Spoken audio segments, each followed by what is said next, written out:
Okay, I'm going to attempt to tell you a story about something happened at the farm.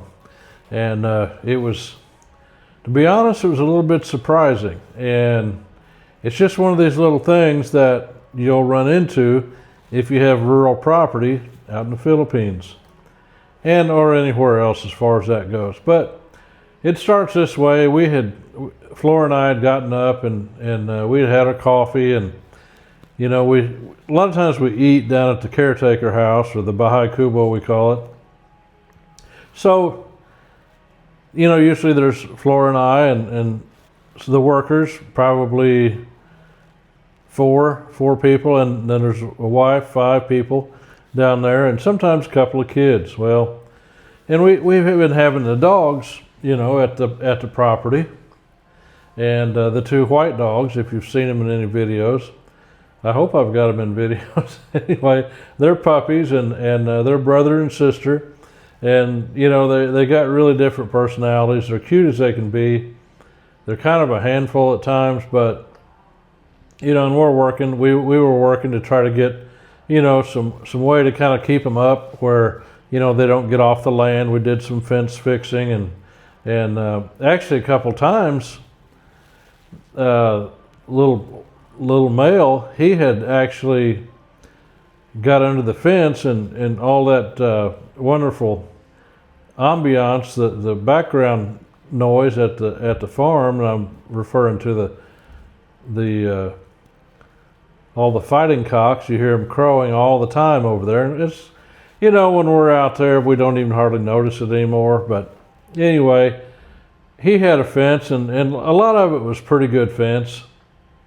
And I was kind of amazed that, you know, none of them had got over to my place or anything like that in the 2 years, you know.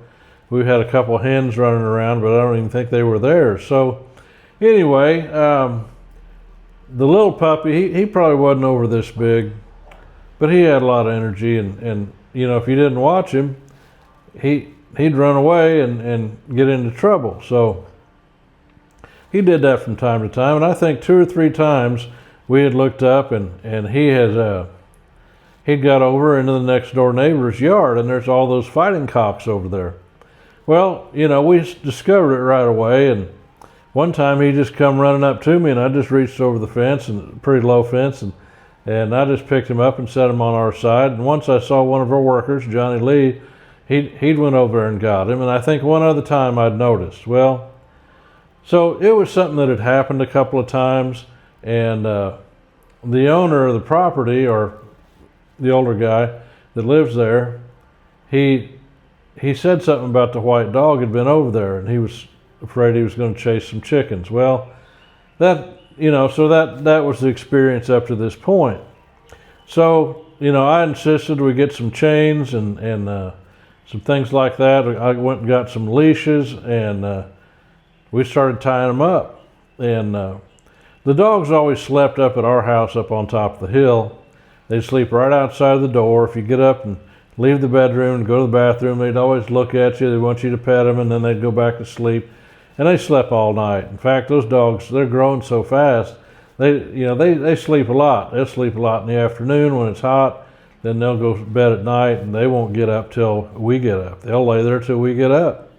So anyway, it's just one of those days, and so we were down eating breakfast down on the front porch of the Bahay Kubo, and I had my back to the garden area. I was sitting in the front on the white chair, and all of a sudden I heard a noise, somebody hollering, somebody yelling, kind of behind me, probably a good 20 feet.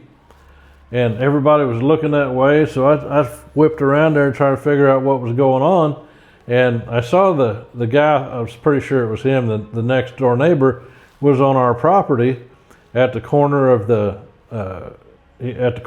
garden, up at the top, close to that big mango tree.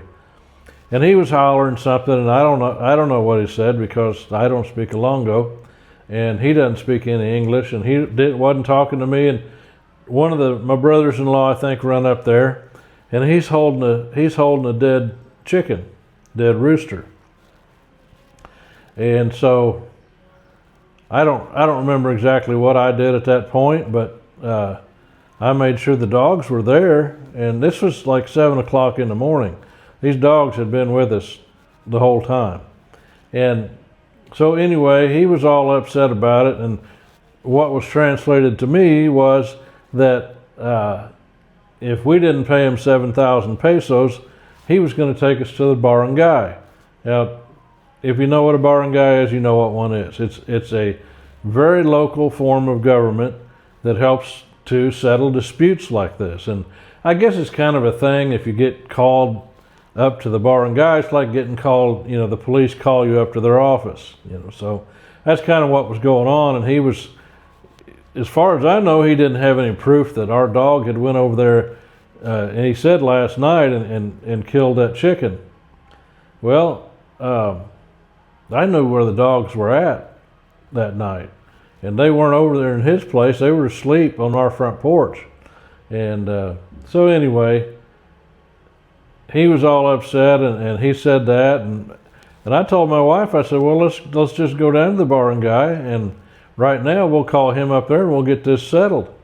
I mean, if he can prove that that dog killed that fighting cock, and I'm thinking, what kind of, how strong is that fighting rooster if he can't get a little puppy like this big,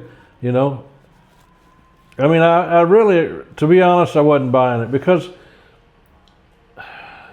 a lot of times in the Philippines, especially if you're a foreigner or you're Filipino and you lived abroad, everybody thinks you're rich, and a lot of times they'll try stuff to try to get money out of you. It just happens, just part of living over here. So that's in the back of my mind. I'm thinking, why does he have all these roosters over there? And I mean, there's probably at least 150, I wouldn't doubt. And a couple days before that, after the initial complaint, when he said, get him tied up or whatever, I had my brothers-in-law for a whole afternoon go over and fix his fence. I mean, they stretched it out, and they pulled they call it cyclone fencing here, but it's woven wire. What do we call it? I don't know.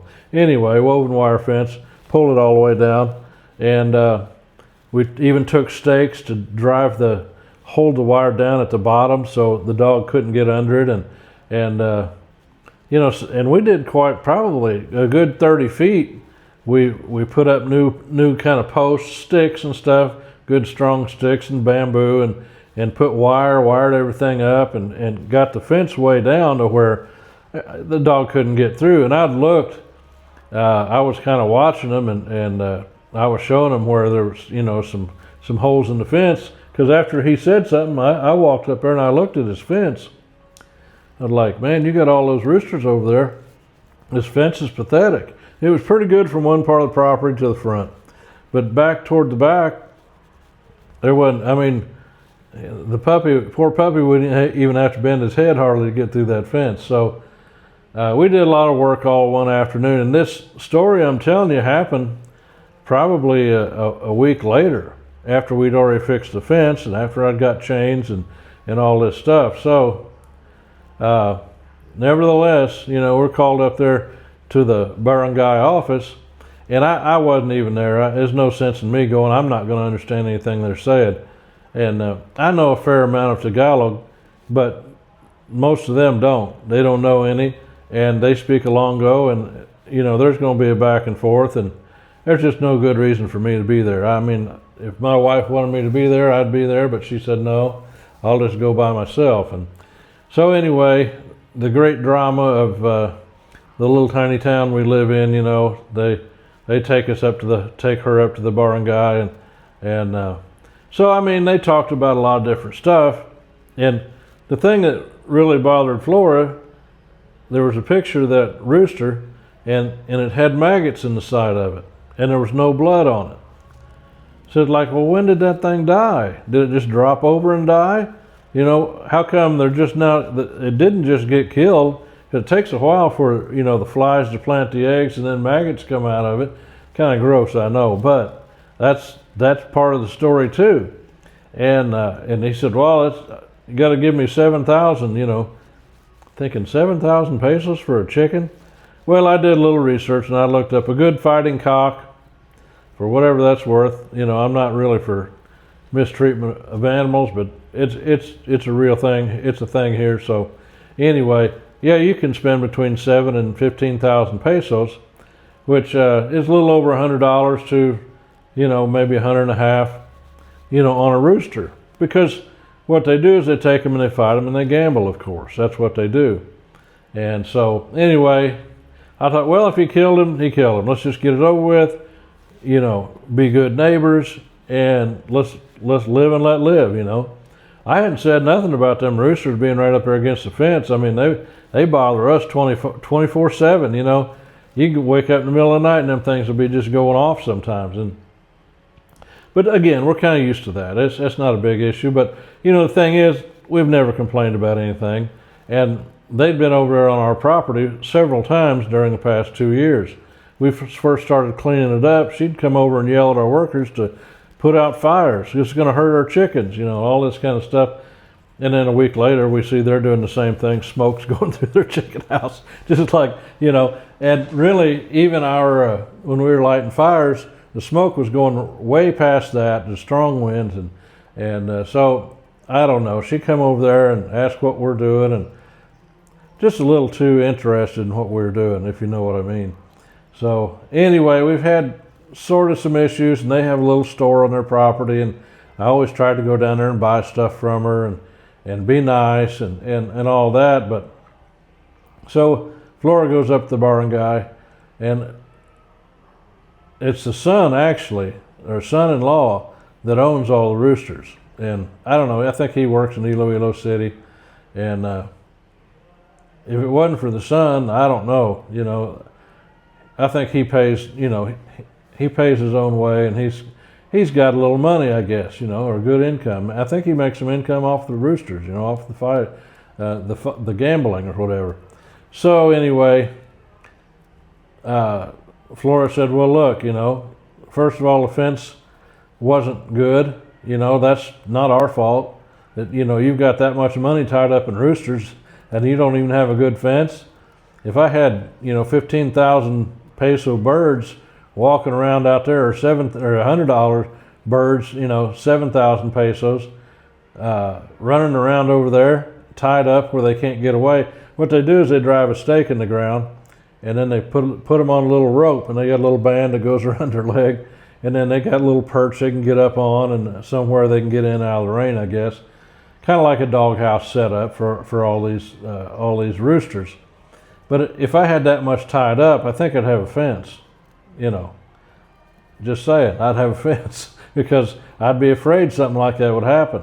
And it was kind of funny because the night before that she had to go up to the barangay office with this guy and talk to they call it the barangay captain. We were sitting outside and our dog started barking. We looked up at the end of the fence, and there's a big black dog standing off there in the distance, just about right there where we had fixed fence, and just right above the garden. And a lot of times strays will get out and they'll look for food, stuff like that, because they're hungry. I mean, what are they going to do? You know, so she told him about that dog and all this stuff. But long story short, in the interest of just keeping neighbors, and we made a deal where we said we'll propose we're going to build a whole new fence all the way on our property, all the way, you know, our fence line. We're going to put a new fence in there if you'll pay half. And he agreed to that. He said, I don't have the money right now. That's a familiar song, but anyway, I don't have the money right now, but yeah, I'm all for that. So Flora ended up, he said, I don't know what he said he wanted, 7, 8, 10,000. She said, I'm going to give you 5 just to get it over with. So she gave him 5,000 pesos. He signed a deal saying that was good enough. And then he also signed a deal that he's going to pay half on the fence. She got that. So, I mean, 5,000 pesos, that's $100 basically. If he pays for half that fence and we don't have to build it all ourselves, that's going to save us more than that. And it'll benefit him too. I want good neighbors, you know. But these are the kind of things you run into. But in a rural setting or wherever you're at, sometimes you just don't know what to believe. and you don't know who to believe. And I haven't heard, let's put it this way, I've got suspicions, but anyway, I'm not the first one. So anyway, that's the story. Our vicious dog, he was all about 3 pounds, run over and killed a 15,000 peso rooster, and they got all mad about it, and that's just life in the Philippines. That's just the way it is. I mean, I wish I could get along with everybody, but you can't. You just can't do it. Some people, if he thought I'd do it again next week, he'd probably, people would try you to do it again next week to get more money, but that's not going to happen. I'm not going to pay any more money unless he can show me solid proof that that's what happened, because a lot of things could have happened. Roosters die, chickens die every day.